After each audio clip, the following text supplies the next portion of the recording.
সবাইকে জানাই শুভ রথযাত্রার শুভেচ্ছা ও ভালোবাসা। তো হ্যালো এভরিওয়ান, সবাই কেমন আছো? আশা করছি সবাই ভালো আছো, আমিও ভালো আছি। আমি দিশা, আমার আর একটি ব্লগে তোমাদের স্বাগত। আজকে ছিল বৃহস্পতিবার আর সকাল এখন 8টা। তো বেরিয়ে গেছি একটা মাসি বাড়ি, মানে কুটুম বাড়ি যাবো বলে, গৃহপ্রবেশ আছে তাদের। তো বেরিয়ে গেছি, মানে শুধু শাড়িটা পরবো, বৃষ্টি আর থামছে নি।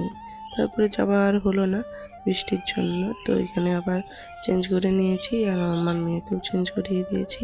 আর এখানে মাকে বললাম, তাহলে এখন তো বৃষ্টি হচ্ছে আর যাওয়া হলো না, তাহলে খিচুড়িটা করো বলতে মা ওই সবজিগুলো করছে।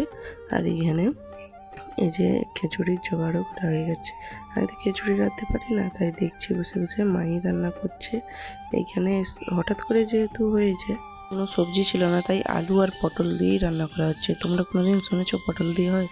হ্যাঁ হয়, আর খেতেও খুব টেস্ট হয়। তার সঙ্গে যে টমেটো, আদা আর জিরে, লঙ্কা, তেজপাতা দিয়ে ভালো করে মশলাটা কষিয়ে, আর এখানে চাল ডাল ধুয়ে বুস করে দিয়েছে, আর তার সঙ্গে যে মশলাটা কষিয়ে ভালো করে ঢেলে দিয়েছে।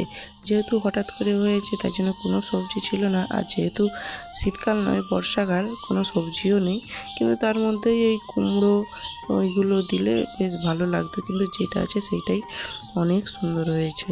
তো তারপরে ওই খিচুড়ি খাওয়ার সঙ্গে মানে ওই বেগুন ভাজা করা হচ্ছে, বেগুন আর ওই কাঁকরোল ভাজা করেছে, আর তার সঙ্গে ওই বেসনের বড়া করেছে আর চিপস ভেজেছে। তো এখানে প্রায় বলতে বলতে খিচুড়িটা হতে আসছে। তো এক হাঁড়ি হয়েছে, তো ওই হাঁড়িয়ে কুলায়নি বলে আবার একটা লোক গিয়ে কম করে করছে। যেহেতু এই আতপ চালের খিচুড়ি, তোমরা কেউ খেয়েছো?